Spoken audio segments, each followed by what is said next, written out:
प्यारे बच्चों नमस्कार। आज अपन प्रश्नावली 2.4 क्वेश्चन नंबर 6 स्टार्ट करेंगे।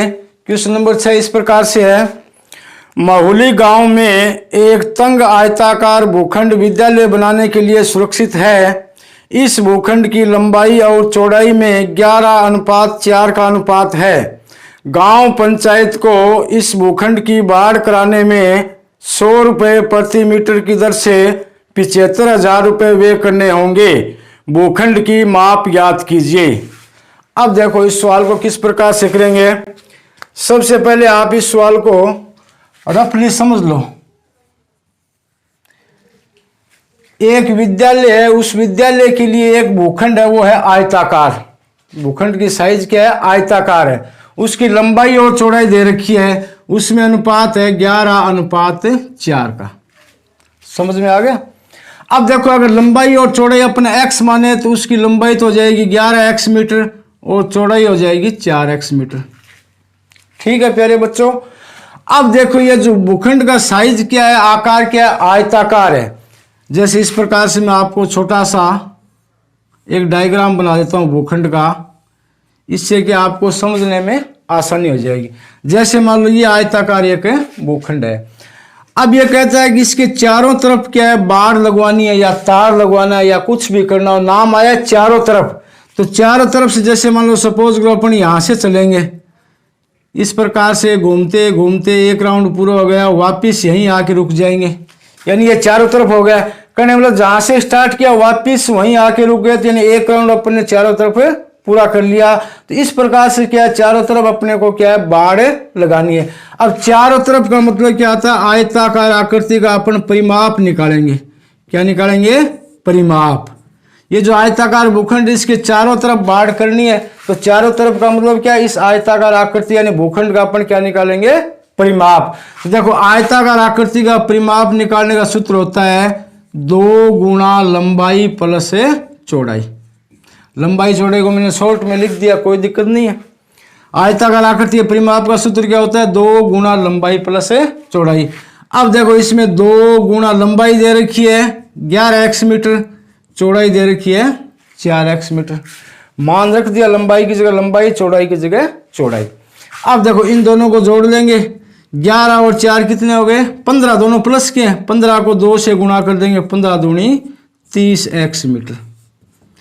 कहने का मतलब ये है कि ये जो आयताकार आकृति है इसके चारों तरफ अपन बाड़ करेंगे ना, तो उस बाड़ की लंबाई कितनी हो जाएगी? 30x मीटर हो जाएगी।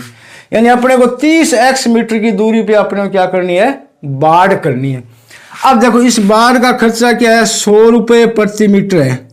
100 रुपये इसका प्रति मीटर खर्चा आता है। तो अपने पास कितनी दूरी है? 30x मीटर दूरी, यानी इतनी दूरी पे अपने को क्या करनी है? बाड़ करनी है। तो इतनी दूरी का खर्चा कितना हो जाएगा? 30x को 100 से गुणा कर देंगे, तो 30 को 100 से गुणा करेंगे कितने आएंगे? 3000x रुपये, यानी इतना रुपये खर्चा आएगा। अब ये कह रहा है कि इस प्रकार से इतना खर्चा आएगा, तो ये जो खर्चा हुआ है ये कितना हुआ है? 75,000 रुपये हुआ है। कितना हुआ है? 75,000 रुपये। तो इसके बराबर 75,000 है, तो ये 3000x बराबर में क्या कर देंगे? 75,000। अब मान निकालना अपने को x का, तो x के साथ जो संख्या होती है वो हमेशा इस साइड में जाती है, क्या है? नीचे बट्टों में लग जाती है। ये 3 जहाँ नीचे बट्टों में आएगा। अब देखो 3 शून्य कट गए। 75 में 3 का भाग दे देंगे, या सीधा अगर डायरेक्ट काटना आता है डायरेक्ट काट लेंगे, तो इसका मान कितना आ गया? 25। अब ये 25x का मान है। x अपने लंबाई और चौड़ाई मानिए, तो इसमें अपन अनुपात में क्या x का मान रख देंगे। तो लंबाई कितनी है? 11x है, तो 11x का मान कितना आया? 25। 11 को 25 से गुणा करेंगे तो ये आ जाएगा 275 मीटर। यानी आयताकार भूखंड की लंबाई कितनी आ गई? 275 मीटर। अब इसी प्रकार चौड़ाई किस अनुपात में है? 4x में है, 4 अनुपात में है, तो 4 गुणा x का मान कितना आया? 25। तो 4 को 25 से गुणा करें कितना आ जाएगा? 100। यानी भूखंड की लंबाई और चौड़ाई अपन ने इस प्रकार से निकाल ली। अब देखो आपको अपनी फेर कॉपी में नोटबुक में किस प्रकार से करना है। तो माना आयताकार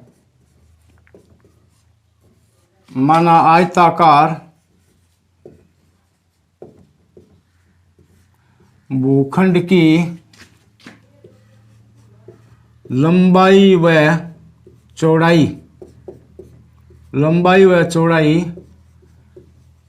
क्रमशः 11x मीटर व 4x मीटर है। अब देखो x मानी है और लंबाई और चौड़ाई का अनुपात क्या दे रखा है, 11:4। तो आयताकार भूखंड की लंबाई और चौड़ाई कितनी हो जाएगी, 11x और 4x। अब यहां लिखेंगे इसलिए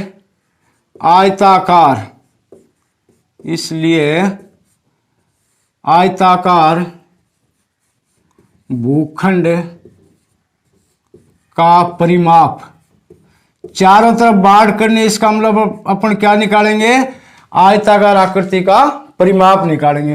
तो आयताकार भूखंड के परिमाप का सूत्र क्या होता है, 2 गुणा लंबाई प्लस चौड़ाई। बच्चों ध्यान दो, लंबाई और चौड़ाई को मैं शॉर्ट में लिख रहा हूं, कोई दिक्कत नहीं है, बराबर 2 गुणा, अब लंबाई कितनी है, 11x मीटर अपने पास, तो इसकी जगह 11x लिख दिया। चौड़ाई अपने पास कितनी है, 4x, इसकी जगह 4x लिख दिया। अब देखो कोष्ठक के अंदर दोनों संख्याएं प्लस की है, पहले इनको जोड़ लेंगे, तो 11 4 कितने हो गए, 15। 15 को फिर 2 से गुणा करेंगे तो 30x मीटर, यानी आयताकार भूखंड का परिमाप कितना आ गया, 30x मीटर। कहने का मतलब ये इतनी दूरी है, इतनी दूरी में अपने को क्या करना है, तार लगाना या बाढ़ करनी है।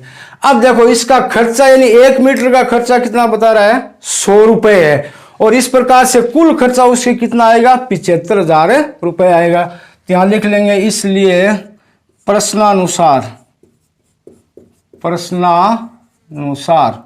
यानी प्रश्न के अनुसार अपने पास दूरी कितनी आई, 30x मीटर, और प्रति मीटर खर्चा कितना है, 100 रुपए, और इस प्रकार से यह खर्चा कुल कितना आ रहा है, 75,000 रुपए आ रहा है। तो बराबर लगा के रख दिया।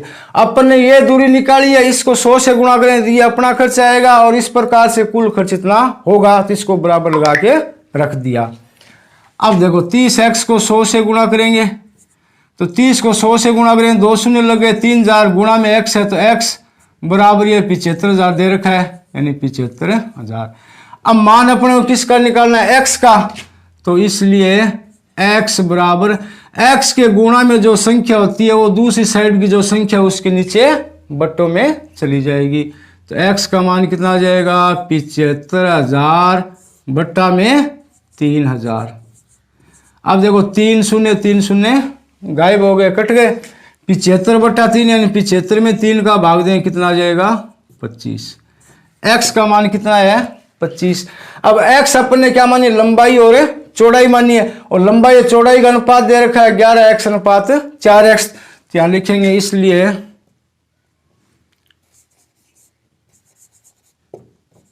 भूखंड की लंबाई अनुपात किस अनुपात में है, 11 में, यानी 11x मानी थी, तो 11 गुणा x का मान कितना आया, 25। 11 को 25 से गुणा करेंगे, 25 में 250, 25 का 25 यानी 275 मीटर। आयताकार भूखंड की लंबाई कितनी आ गई, 275 मीटर। इसी प्रकार से ये लिख देंगे आयताकार भूखंड की चौड़ाई कितनी, 4 अनुपात में है, 4x है, तो 4 गुणा x का मान कितना है, 25। तो 25 को 4 से गुणा करें, 25 का कितने आ गए, 100। ये इस प्रकार से भूखंड की लंबाई और चौड़ाई अपन ने निकाल ली। इसके बाद में क्वेश्चन नंबर 7 है, हसन स्कूल वर्दी बनाने के लिए 2 प्रकार का कपड़ा खरीदता है। इसमें कमीज के कपड़े का भाव 50 रुपये प्रति मीटर तथा पतलून के कपड़े का भाव 90 रुपये प्रति मीटर है। वह कमीज के प्रत्येक 3 मीटर कपड़े के लिए पतलून का 2 मीटर कपड़ा खरीदता है। वह इस कपड़े को क्रमशः 12% तथा 10% लाभ पर बेचकर 36,600 रुपये प्राप्त करता है। उसने पतलूनों के लिए कितना कपड़ा खरीदा। देखो प्यारे बच्चों, इस सवाल को आप ध्यान से समझो। पहले मैं आपको रफली समझा देता हूं। आसन नाम का एक व्यक्ति है, ये कमीज का कपड़ा खरीदता है और पतलून का खरीदता है। पतलून का मतलब क्या होता है? पायजामा। कमीज यानी कुर्ता। कुर्ता और पायजामे का जो कपड़ा खरीदता है, ये 3 मीटर खरीदता है, ये कितना खरीदता है? 2 मीटर। अब अपन मान लेते हैं उसने x मीटर कपड़ा खरीदा है, तो कमीज का कपड़ा कितना खरीद लिया उसने? 3x मीटर, और पतलून का कितना खरीद लिया? 2x metre. ठीक है। अब देखो, कमीज का जो कपड़ा है वो 50 रुपये प्रति मीटर के हिसाब से खरीदता है, यानी 1 मीटर का कितना रुपए देता है? 50। तो उसने कमीज का कितना खरीदा? 3x। तो कमीज के कपड़े का मूल्य कितना हो जाएगा? 50 गुणा 3x। भाई 1 मीटर कपड़ा वो 50 रुपए के हिसाब से खरीदता है, और कुल कितना खरीदा है? 3x metre. तो 3x को 50 से गुणा कर देंगे, तो यानी 50 दिया कितने हो गए? 150x रुपए। इतने रुपए का उसने कमीज का कपड़ा खरीद लिया। अब देखो, इसी प्रकार पतलून का कितना खरीदता है? वो 2x, और वो किस भाव से खरीदता है? 90 रुपए प्रति मीटर के भाव से खरीदता है। जितना कपड़ा खरीदा है उसको 90 से गुणा कर देंगे, क्योंकि 1 मीटर कपड़े का मूल्य कितना है? 90 रुपए। तो 2x से पतलून के कपड़ों का मूल्य कितना हो जाएगा? 90 दूनी 180 x रुपए। समझ में आ गया? यहाँ तक कोई दिक्कत नहीं है। भाई कमीज का कपड़ा खरीदा है 3x मीटर, 50 रुपए के भाव से खरीदा है, 50 से गुणा कर दिया। उसी प्रकार पतलून का कपड़ा खरीदा है 2x मीटर, उसको 90 रुपए प्रति मीटर के भाव से खरीदता है, तो उसको 90 से गुणा कर दिया। ये आ गया पतलून का कपड़े का मूल्य। अब देखो, ये दोनों कपड़े उसने खरीदे हैं, तो खरीदने का मतलब क्या होता है? क्रय मूल्य। किसी वस्तु को खरीदते हैं तो उस मूल्य को क्या बोलते हैं? अपने क्रय मूल्य बोलते हैं। और जिस मूल्य पर वस्तु को बेचते हैं उसको अपन क्या बोलते हैं? विक्रय मूल्य। समझ में आ गया ना? भी जिस मूल्य पर वस्तु खरीदते हैं उसको क्या बोलते हैं? क्रय मूल्य। जिस मूल्य पर वस्तु को बेचते हैं उसको क्या बोलते हैं? विक्रय मूल्य। तो कमीज के कपड़े का क्रय मूल्य कितना हो गया? 150x रुपए। पतलून का कपड़ा उसका क्रय मूल्य कितना हो गया? 180x रुपए। अब यह खरीदने के बाद में जो कमीज का कपड़ा है ये उसको 12% लाभ से बेचता है। दूसरा पतलून का कपड़ा इसको 10% लाभ से बेचता है। समझ में आ गई? तो कमीज का कपड़ा खरीदा कितने में था? 150x रुपए में। अब इसको ये 12% लाभ से बेचता है, तो इसका 12% निकाल लेंगे। 150x का 12% किस प्रकार निकालेंगे? 150x का मतलब गुणा 12% का मतलब कितना हो गया? 100। ठीक है। 150x का 12% किस प्रकार निकालेंगे? 150x का मतलब गुणा 12% का मतलब है 100। अब देखो इसको काट देंगे, 1 शून्य से 1 शून्य कट गया। फिर ये कट रहा है 5 के पहाड़े से, 5 3 15, 5 दूनी 10, 1 2 2 6 2 12। अब नीचे कोई संख्या नहीं बची है, ऊपर की संख्या आपस में क्या करेंगे? गुणा। तो 3 को 6 से गुणा करेंगे, 6 3 18x रुपए। यानी जो कमीज का कपड़ा 150x रुपए में उसने खरीदा था, उस पे उसको 18x रुपए का क्या हुआ है? लाभ हुआ, यानी फायदा हुआ है। अब देखो इसी प्रकार पतलून का कपड़ा उसने कितने में खरीदा था? 180x रुपए में। अब इसको भी ये क्या है? 10% लाभ से बेच रहा है, तो गुणा 10% का मतलब बट्टा में 100। अब इसी प्रकार इसमें 1 0 से 1 0 कट गए, 1 0 से 1 0, नीचे कुछ नहीं बचा। तो 18x को 1 से गुणा करें, कितने आएंगे? 18x रुपए। कहने का मतलब पतलून में भी उसको 18x रुपए का लाभ हुआ है, और कमीज में भी कितना हुआ? 18x रुपए का लाभ हुआ है। तो कहने का मतलब हुआ है उसने ये जो कमीज है 150x रुपए में खरीदी है, और उसने उस पे 18x रुपए का उसको लाभ हो गया, तो उसने कितने में बेची है? यानी विक्रय मूल्य कितना हो जाएगा? विक्रय मूल्य बराबर क्या होता है? क्रय मूल्य प्लस है लाभ। तो क्रय मूल्य उसका कितना है? 150x रुपए प्लस 18x रुपए उसको लाभ हुआ है, तो ये दोनों जोड़ देंगे, तो यानी 168x रुपए। कहने का मतलब है कमीज का कपड़ा उसने 168x रुपए में बेचा है। अब इसी प्रकार पतलून के ऊपर लाभ कितना? 18x रुपए। तो पतलून खरीदा कितने में था? 180x रुपए में खरीदा था, और 18x रुपए का उस पर लाभ हो गया, तो उसने कितने में बेचा? इन दोनों को जोड़ देंगे, तो ये कितना आ जाएगा? 198x रुपए। यानी जो पतलून का कपड़ा उसने 198x रुपए में बेचा था तब उसको क्या 10% का लाभ हुआ था। अब देखो इस प्रकार दोनों को बेचने पर उसको 36,600 रुपये प्राप्त होते हैं। कितने प्राप्त होते हैं? 36,600। तो यहाँ उसको कितने रुपए प्राप्त हुए हैं? 168 रुपये तो कमीज के हो गए, 168 एक्स रुपये, और 198 एक्स रुपये किस पे हो गए? पतलून पे। और ये मिला के ये 36,600 रुपये प्राप्त होते, यानी बराबर लगा के इसको रख देंगे। ठीक है, अब देखो इसको किस प्रकार से करना है, तो मैं यहां लिख देता हूं, माना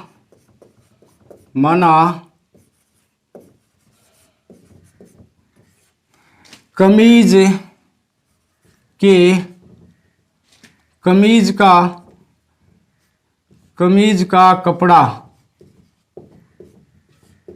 खरीदा बराबर 3x मीटर। समझ में आ गई ना? उसने कमीज का कपड़ा कितना खरीदा? 3 मीटर, और पतलून का कितना खरीदा था? 2 मीटर। एक्स अपन ने मान लिया, तो कमीज का कपड़ा उसने कितना खरीद लिया? 3x metre. और पतलून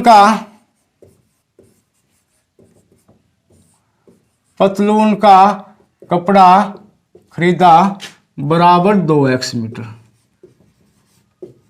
समझ में आ गई? जिस प्रकार से सवाल था उसी प्रकार से लिख लिया।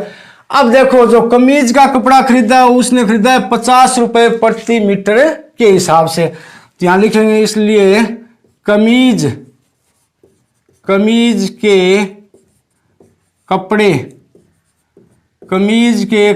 का क्रय मूल्य, कमीज के कपड़े का क्रय मूल्य। अब कमीज का कपड़ा कितना है? 3x मीटर खरीदा है। किस हिसाब से खरीदा है? 50 रुपए प्रति मीटर के हिसाब से। तो 3x को 50 से गुणा कर देंगे तो 50 या 150x रुपए, यानी कमीज के कपड़े का क्रय मूल्य कितना आ गया? 150x रुपए। अब इसी प्रकार देखो पतलून के कपड़े का क्रय मूल्य, ये लाइन इसी प्रकार लिख लेंगे। पतलून का कपड़ा कितना खरीदा है? 2x मीटर खरीदा है। किस भाव से खरीदा है? 90 रुपए से। तो 2x को 90 से गुणा कर देंगे, ये कितना आ गया? 90 दूनी 180x रुपए। अब ये इस प्रकार से दोनों कमीज का और पतलून का क्या आ गया? क्रय मूल्य आ गया, खरीदा उसने। अब देखो खरीदने के बाद में ये क्या कर रहा है कि कमीज का जो कपड़ा है वो 12% लाभ से बेचा है। समझ में आ गया ना? यहां लिखेंगे, इसलिए 12% लाभ से कमीज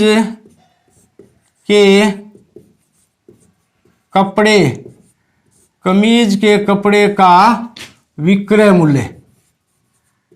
बेचना क्या होता है? विक्रय मूल्य। क्योंकि कमीज का कपड़ा 12% लाभ से बेचा है, तो बेचने मतलब क्या होता है? विक्रय मूल्य। खरीदने मतलब क्या होता है? क्रय मूल्य। तो 12% लाभ से कमीज के कपड़े विक्रय मूल्य कितना आ जाएगा? कमीज के कपड़े का क्रय मूल्य कितना? 150 रुपए, 150x रुपए। इसका 12% निकाल लेंगे, 150x रुपए का 12%। अब देखो किस प्रकार से निकालेंगे? 150x इसी प्रकार लिख देंगे। इस का मतलब गुणा 12% का मतलब क्या होता है? बट्टा में 100। इस प्रकार से अपन इसका प्रतिशत निकालेंगे। अब देखो 1 शून्य से 1 शून्य कट गया। ये दोनों संख्या एक ही पहाड़े से विभाजित होती है, यानी एक ही पहाड़े से कट रही है। काट देंगे, 5 2 10, 5 तिया 15, 1 2 2 6 2 12, 6 को 3 से करेंगे 6 3 18x रुपए। अब कमीज का कपड़ा 12% लाभ से बेचा है, उसको उस पर 18x रुपए का लाभ हुआ है। तो कमीज के कपड़े का विक्रय मूल्य कितना आ जाएगा? क्रय मूल्य प्लस लाभ। क्रय मूल्य कितना है? 150x रुपए, और 18x लाभ से बेचा है प्लस 18x बराबर कितना आ गया? 168x रुपए। अब ये आ गया कमीज के कपड़े का विक्रय मूल्य, यानी इतने रुपए में उसने बेचा है, तब जाके उसको 12% का इस पे क्या हुआ है? लाभ हुआ है। अब देखो इसी प्रकार 10% लाभ से